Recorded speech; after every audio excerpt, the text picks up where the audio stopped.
മൂകം കരോതി വാചാലം പങ്കും ലംഘയത്തെ ഗിരിം യത്കൃപാത്തമഹം വന്ദേ പരമാനന്ദമാധവം.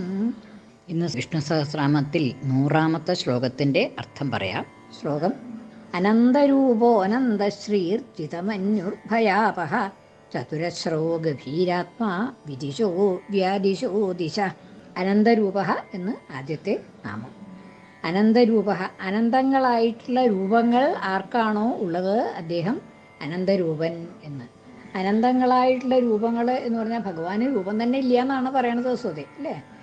അരൂപിയായിട്ടാണ് ഭഗവാനെ പറയണത്. പക്ഷേ അനന്തരൂപ എന്നും പറയേണ്ടത് അതാണ് ഓരോരോ തരത്തിൽ വ്യാഖ്യാനിക്കുമ്പോൾ ഓരോരോ അർത്ഥം അവിടെ കിട്ടും എന്നുള്ളതാണ്. അപ്പോൾ ഭഗവാൻ പ്രപഞ്ചം ആയിട്ട് മാറുമ്പോൾ വിരാട് രൂപനായിട്ട് മാറിയിട്ട് പ്രപഞ്ചമായിട്ട് വളരണുണ്ടല്ലോ. അപ്പം അങ്ങനെയുള്ളതായിട്ടുള്ള ആ സമയത്ത് പ്രപഞ്ചാത്മകനായിട്ട് വരുമ്പോൾ അനവധി രൂപങ്ങൾ അദ്ദേഹത്തിന് ധരിക്കേണ്ടതായിട്ട് സ്വീകരിക്കേണ്ടതായിട്ട് വരുന്നുണ്ട്. അപ്പം അതുകൊണ്ട് അനന്തരൂപ എന്നുള്ളതായ നാമധേയം. അനന്തശ്രീഹി, അനന്തശ്രീ എന്ന് അടുത്ത നാമം.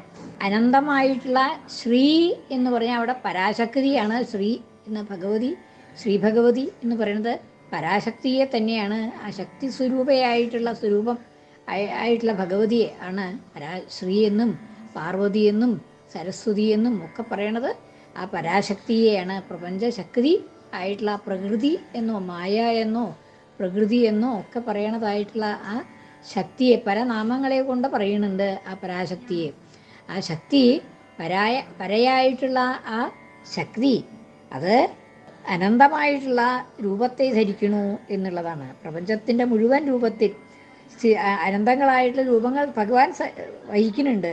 അതുമാതിരി അപരിമിതമായിട്ടുള്ള ശ്രീ ഐശ്വര്യം, ഭഗവാന്റെ മായാശക്തി, അതിൻ്റെ ഒരു പരിമിതി പറയാൻ സാധിക്കില്ല എന്നുള്ളതാണ്. അപ്പം അതുകൊണ്ട് അനന്തമായിട്ടുള്ള ശ്രീ, ആ പരായായിട്ടുള്ള ആ ശക്തി, ഭഗവാന്റെ ശക്തിയോട് കൂടിയതാണ് ഭഗവാൻ എന്നുള്ളത് കൊണ്ട് ഭഗവാന്റെ ശക്തി അനന്തമാണ്, അതിന് പരിമിതി ഇല്ലാത്തതാണ് എന്നതുകൊണ്ട് ഭഗവാന് അനന്തശ്രീഹി, അനന്തയായ ശ്രീയോട് കൂടിയവൻ എന്നർത്ഥം.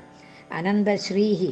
അടുത്തത് ജിതമന്യുഹു എന്ന്, മന്യുവിനെ ജയിച്ചവൻ. മന്യു എന്ന് പറഞ്ഞാൽ ക്രോധം, ക്രോധത്തിനെ ജയിച്ചവൻ. കാമക്രോധാദികളൊന്നും ഭഗവാനില്ല, അത് ഉണ്ടെന്ന് തോന്നിക്കുകയാണ് ഓരോരോ സമയത്ത്. നാട്യം എന്ന് പറയട്ടെ, അങ്ങനെ ഓരോരോന്ന് ഉണ്ടാവുന്നുണ്ട്. അങ്ങനെയുള്ളതായിട്ടുള്ള ക്രോധത്തിനെ ജയിച്ചവൻ ആയിട്ടുള്ളതായ ഭഗവാനെ ജിതമന്യുഹു, ജിതമായിട്ടുള്ള മന്യുവോട് കൂടിയവൻ, മന്യുവിനെ ജയിച്ചവൻ എന്നർത്ഥം. മന്യുവിനെ ജയിച്ചവൻ എന്നതുകൊണ്ട് ജിതമന്യുഹു എന്നുള്ളതായിട്ടുള്ള നാമം ഭഗവാന്. ഭയാപഹ, ഭയത്തെ ഇല്ലാതാക്കുന്നവൻ, ഭയത്തെ നശിപ്പിക്കുന്നവൻ. ആരുടെ ഭയത്തെ?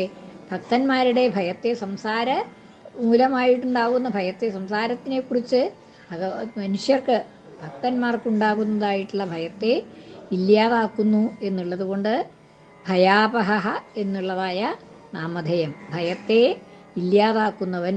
ഭയം സംസാരജം പുംസാം അപഘ്നൻ, സംസാരജമാകുന്ന ഭയത്തെ ഇല്ലാതാക്കുന്നവൻ, സംസാരം കൊണ്ടുണ്ടാകുന്നതായിട്ടുള്ള ഭയത്തെ ഇല്ലാതാക്കുന്നവൻ എന്നർത്ഥം. അപ്പം അങ്ങനെ ഭയത്തെ ഇല്ലാതാക്കുന്നത് കൊണ്ട് ഭയാപഹ എന്നുള്ളതായ നാമധേയം ഭഗവാന് സിദ്ധിച്ചു. ഇനി ചതുരശ്രഹ എന്ന്, ചതുരശ്രഹ എന്നുള്ള അർത്ഥത്തിൽ സ്വതേ എങ്ങനെയാണെന്ന് വെച്ചാൽ വേണ്ടതുപോലെ എല്ലാതും ചെയ്യണ ആള് എന്നുള്ളതാണ്. വേണ്ടതുപോലെ ചെയ്യാന്ന് വെച്ചാൽ ന്യായമായിട്ട് ചെയ്യുന്നവൻ എന്നുള്ള അർത്ഥം. വേണ്ടതുപോലെ എങ്ങനെയാണോ വേണ്ടത് അതുമാതിരി എന്തെങ്കിലും ചെയ്യുക എന്നുള്ളതല്ല, എല്ലാതും ഭംഗിയാക്കി വേണ്ട വിധത്തിൽ ചെയ്യുന്നവൻ എന്നുള്ള അർത്ഥമാണ് ചതുരശ്രഹ ശബ്ദത്തിന്. അപ്പം അങ്ങനെ വേണ്ട വിധത്തിൽ ന്യായമായിട്ട് എല്ലാം പ്രവർത്തിക്കുന്നവൻ. ന്യായമായിട്ട് എല്ലാം പ്രവർത്തിക്കുക എന്ന് വെച്ചാലോ, മനുഷ്യർക്ക് അവരവരുടെ കർമ്മത്തിന് അനുസൃതമായിട്ട് എന്താ വേണ്ട ഫലം എന്ന് വെച്ചാൽ അതിനെ നൽകുന്നവൻ. അവരവരുടെ കർമ്മത്തിന് അനുസൃതമായിട്ട്, അതല്ലേ ന്യായമാവുള്ളൂ. അങ്ങനെ കർമ്മത്തിന് അനുസൃതമായിട്ടുള്ള ഫലത്തെ നൽകുന്നവൻ എന്ന അർത്ഥത്തിൽ ചതുരശ്രഹ എന്നുള്ളതായ നാമധേയം. അപ്പോൾ ആ ചതുരശ്രഹ എന്നുള്ള പദത്തിന് അർത്ഥം ന്യായമായിട്ട് ചെയ്യുന്നവൻ എന്നുള്ള അർത്ഥമാണ്. അപ്പം അതാണ് ന്യായമായിട്ട് എന്ന് പറയുമ്പോൾ ജനങ്ങളുടെ കർമ്മത്തിനനുസരിതമായിട്ടുള്ള ഫലത്തെ അവർക്ക് നൽകുന്നവൻ എന്നുള്ളത് കൊണ്ട് ചതുരശ്രഹ എന്ന് ഭഗവാന് നാമധേയം.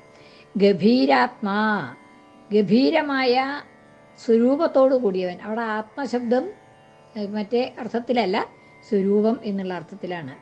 വിശ്രുതാത്മാ എന്ന് പറഞ്ഞാൽ വിശ്രുതമായ രൂപത്തോടു കൂടിയവൻ, സ്വരൂപത്തോടു കൂടിയവൻ എന്നർത്ഥം. അപ്പം അതുമാതിരി ഇവിടെ ആത്മശബ്ദം അങ്ങനെയുള്ള അർത്ഥത്തിലാണ്. ഇത് എന്താ അർത്ഥത്തിൽ?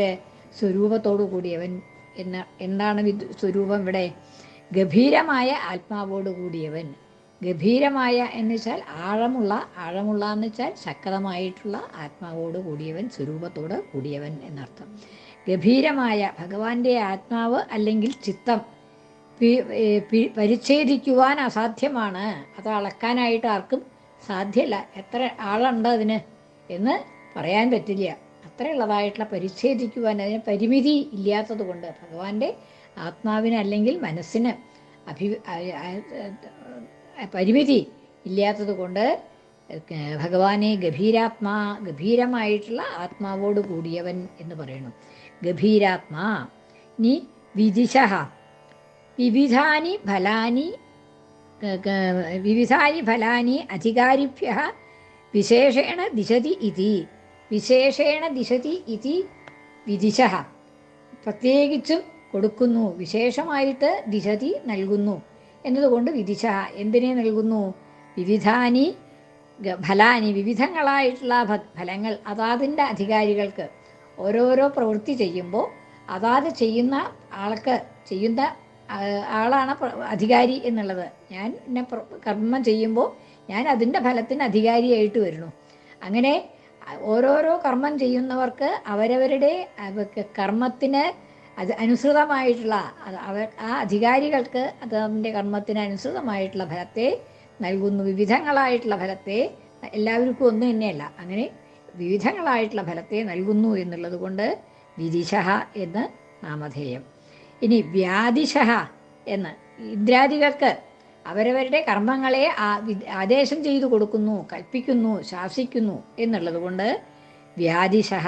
വിവിധാം ആജ്ഞാം ശക്രാദീനാം കുറുവൻ. വിവിധങ്ങളായ ആജ്ഞകളെ ശക്രാദികൾക്ക്, ഇന്ദ്രൻ തുടങ്ങിയവർക്ക്, അത് ദേവന്മാർക്ക് പോലും വേണ്ടതായിട്ടുള്ള ആദേശങ്ങൾ നൽകുന്നത് ഭഗവാനാണ് എന്നുള്ളതാണ്. അതാണ് വിവിധങ്ങളായിട്ടുള്ള ആദേശങ്ങളെ ശക്രാദി അവരെ കൊണ്ടൊക്കെ ഓരോന്ന് ചെയ്യിക്കുകയാണ്. അങ്ങനെ ചെയ്യിക്കുന്നത് ഭഗവാൻ തന്നെയാണ് എന്നതുകൊണ്ട് ഭഗവാന് വ്യാദിശഃ എന്നുള്ളതായ നാമധേയം. ഇനി അടുത്തത് ദിശഃ എന്ന്. സമസ്താനാം കർമ്മണാം ഫലാനി ദിശൻ വേദാത്മനാ ദിശഃ. വേദസ്വരൂപിയായിട്ടുള്ള ഭഗവാനാണ് ഇന്നന്ന കർമ്മങ്ങൾക്ക് ഇന്നന്ന ഫലങ്ങൾ എന്നൊക്കെ വേണ്ട വിധത്തിൽ നിശ്ചയിച്ചിട്ടുള്ളത്. അങ്ങനെ വേണ്ട വിധത്തിൽ ഇന്ന കർമ്മങ്ങൾക്ക് ഇന്ന ഫലങ്ങൾ എന്നൊക്കെ നിശ്ചയിച്ച് വേദങ്ങളിൽ കൂടെ നിശ്ചയിച്ചിട്ടുള്ളത് കൊണ്ട് വേദസ്വരൂപിയായിട്ടുള്ള ഭഗവാനെ ദിശഃ എന്ന് പറയുന്നു. വേദസ്വരൂപിയായിട്ടുള്ള ഭഗവാനെ ദിശഃ എന്ന് പറയുന്നു എന്നാണ്. വ്യാദിശോ ദിശഃ എന്ന്. അനന്തരൂപോ അനന്തശ്രീർജിതമന്യുർഭയാപഹ ചതുരശ്രോ ഗഭീരാത്മാ വിദിശോ വ്യാദിശോ ദിശ.